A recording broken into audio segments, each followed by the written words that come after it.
For many years, Taoist Lv Weng, who had already practiced immortality, arrived at a hostel on the Handan road on his way. At the end of spring, the weather was already warm and the road was getting tiring.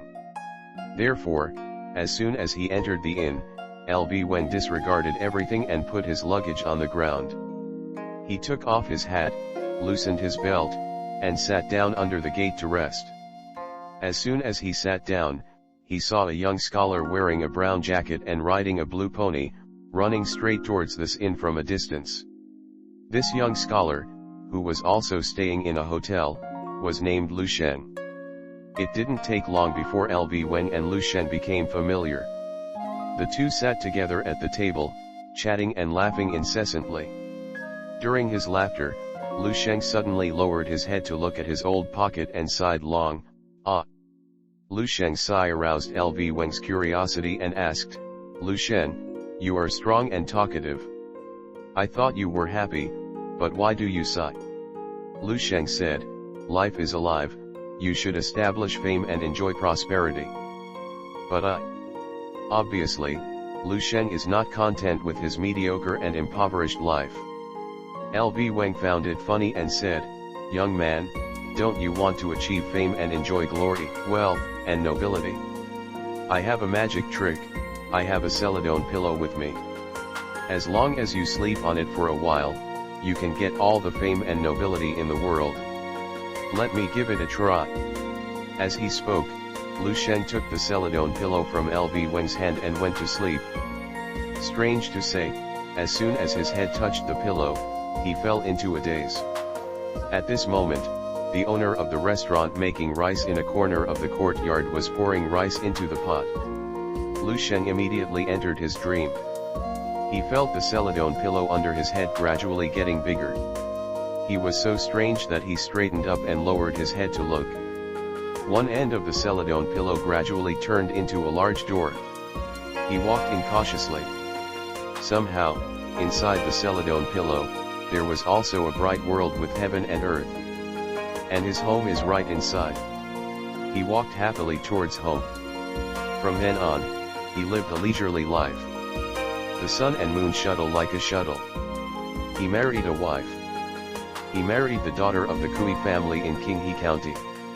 Kui's daughter not only looks very charming, but also has a very wealthy family, bringing him a thick dowry. Lu Sheng's days were filled with happiness. Later, Lu Sheng went to take the exam and unexpectedly won the imperial examination. He first served as the governor of Vinan, succeeding as the supervisory governor, Handan interviewer, and minister of the Ministry of History. During his tenure, he opened rivers and canals, killed enemies at the border, and built his achievements wherever he went. He was known as a wise minister. However, the glory and honor have not yet been exhausted, and disaster has come. On this day, he was suddenly resented by treacherous officials, who fabricated many charges out of thin air and wanted him to be imprisoned. When the warden brought someone to arrest him, he trembled and said to his wife, "My hometown is in Shandong, with 5 acres of fertile land, which is enough to make a living for the rest of the day. However, I went out to seek honor and employment, only to end up like this. I might as well die." As he said, he grabbed a knife and wanted to commit suicide. Thanks to his wife's resistance, he saved himself from death. Later, the emperor discovered and pacified him, and he was enfeoffed as the Duke of Yan. But at this moment, he was no longer interested in fame and was wholeheartedly busy with his family. He wants to make himself a prestigious family. So he had 5 sons.